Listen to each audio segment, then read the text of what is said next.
You. Red carpet. We didn't have this in the bubble. A backdrop? Oh my god, come on, man. You gotta get back to Everything was over the phone or Zoom. So. This is our first Yeah, in-person true. meeting ever. How'd the first session go? First session was good.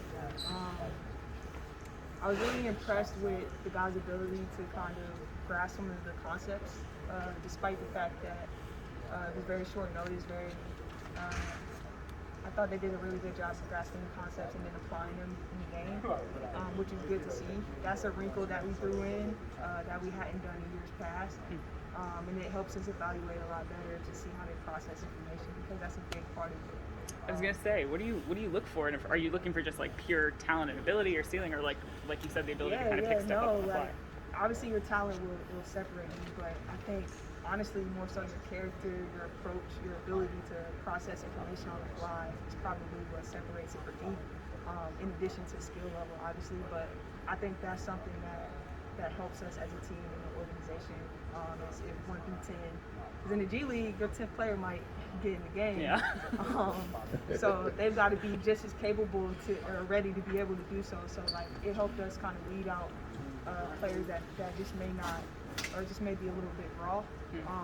So I think that the ability to process the information that the coaches kind of threw at them is something that I think really helped us in that first session, and it's something that we hope to replicate in the second session. And then honestly, I was impressed with the talent. For me, 2 years ago, I don't think we had as many players that have either played college basketball or professional. I think we had like 31 people out of our entire group to have some type of playing experience outside of high school. So that definitely speaks to the talent level improved at a local tryout standpoint. So I thought that was pretty cool. Big picture for your job, obviously you were under Pops for a while. When you're trying to evaluate and fill out the rest of your roster, and you were in summer league, you see a lot of bodies. What are you looking at and are you just evaluating everybody? Is there specific things that you're looking for? Yeah, well, honestly, I guess my strategy would be to find players that will complement players that will be assigned or our two-way players, because first and foremost, they're the priority for our group. So we're finding guys to play well with Cassius, or to complement potential assignments that we may get down. And then honestly, we look for the diamonds in the rough. So guys that, can potentially help the Wizards, but maybe 1 or 2 years away. So we look for that. Position-wise, I think our Exhibit 10 guys are going to be great for us. So the Jordan Goodwins, the Jay Huffs of the world, I think they're going to be really good. And I think at some point those guys could potentially, help the Wizards. So I think we start with our two-ways and assignments. We fill in with our Exhibit 10 guys, and then our tryout guys will obviously have to complement that group. And then we have the G League draft October 25th. So our strategy for that would probably be filling in a piece, which is a need. Right now, that's a power forward position. Is a biggest need. So we'll evaluate guys and probably try to fill in there. How many positions do you have open right now? Like, I guess how many, out of these guys, how many would you want to take? Yeah, we have 5 roster spots open right now. And that's really new for us because we haven't had that many roster spots open since we were an expansion team in 2018. Literally all of our returning right guys, with the exception of Jordan Bell, have signed overseas. So it's literally building a roster from scratch. So I have my work cut out picking Exhibit 10 guys, which will be the majority of our roster. So half of our roster will come from Exhibit 10s. We could pick 3 local tryout guys. So these guys today, we're competing for a spot to our invited portion on the 18th, which is with guys with stronger resumes. And then we'll pick 3 local tryout guys from there. We'll invite them to camp, and they'll get a chance to make our final roster. So that's kind of where we are. And Bryce, I saw you kind of talking to John occasionally. What's the conversation and communication with him like during this process? JT3? Yeah, so he's amazing. Like, first of all, he does our player development and engagement for the Wizards, but I pick his brain from a coaching standpoint, because he's really good at evaluating talent and coaching talent. He has to recruit, and he did recruiting, for years at Georgetown. So he's someone that I constantly talk to just kind of see if I'm seeing the same things that he's seeing.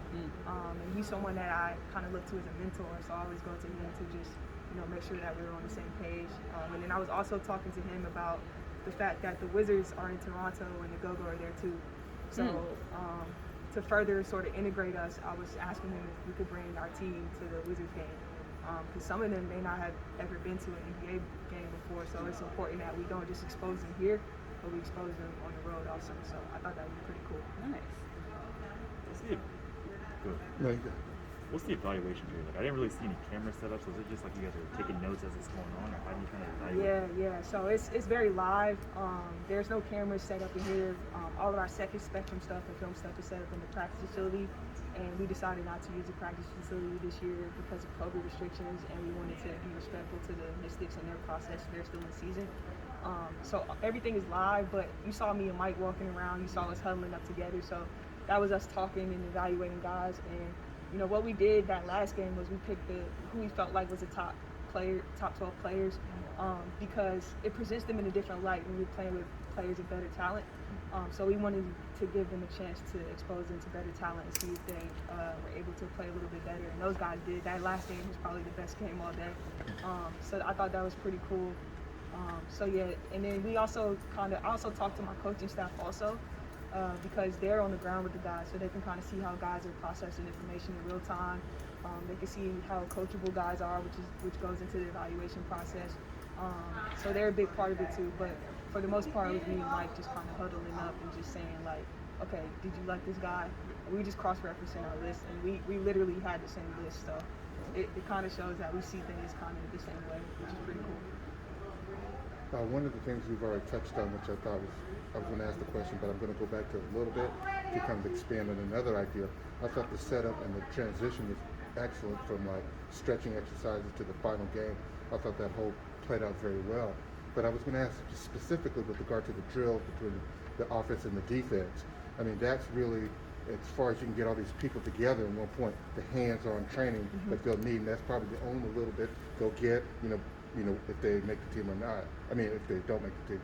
So my question is, when you have that few minutes where you're one-on-one, how do you approach it when a lot of people won't make the team, but the people that don't make the team how do you feel about letting them know that they've improved their ability once they get that short period of time? Yeah, so that was my goal. Like 2 years ago, I don't know if you guys attended, but in my first 2 years, we just had one session and we had 120, 140 people here. Like, I can't evaluate 140 people in one session.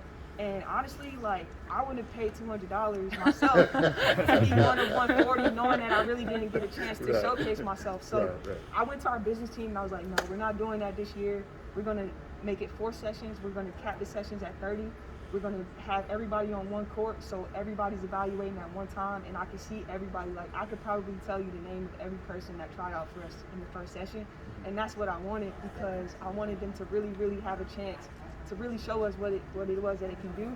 And then I just didn't want them to play games. Like, if we're developing players, it's important that we teach them something, whether it's a tryout guy, an exhibiting guy, an assignment guy. Like, it's important that everybody learn something. So that was the point of us, breaking down the offense and defense, because again, we have to see how they process information. We have to see like the defense that we implemented in that drill is the defense the go-go runs. It's Wes's defense. The offense that we were doing, that's Wes's offense. So like, if they can comprehend that and process that, then that lets us know that if we were to move forward with them as a tryout guy, it won't be too much of a learning curve when we get into training camp. And so that's why we do that. But yes, when we communicate with them, if any agents want feedback on their guys, if we fail to select them, like, now that I've had a chance to really evaluate guys, I was taking notes. So now I can say, look, like, your guy may not have shot it as well.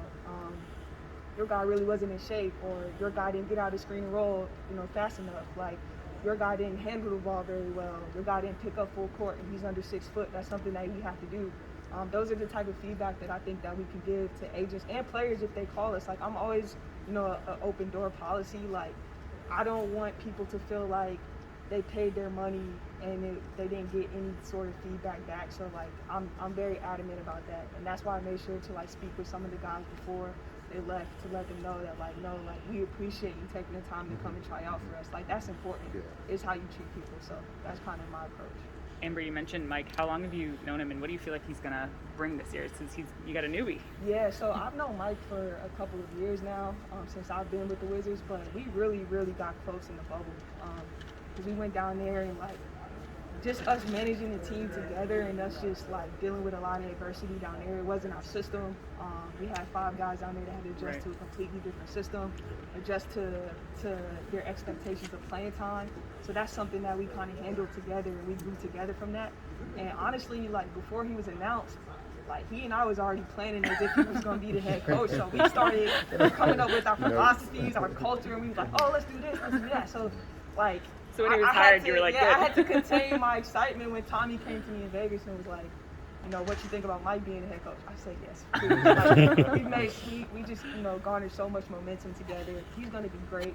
He's compassionate and he's genuine and he's accountable.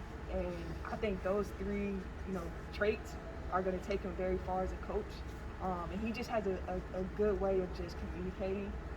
And that's really, really important at the G League level.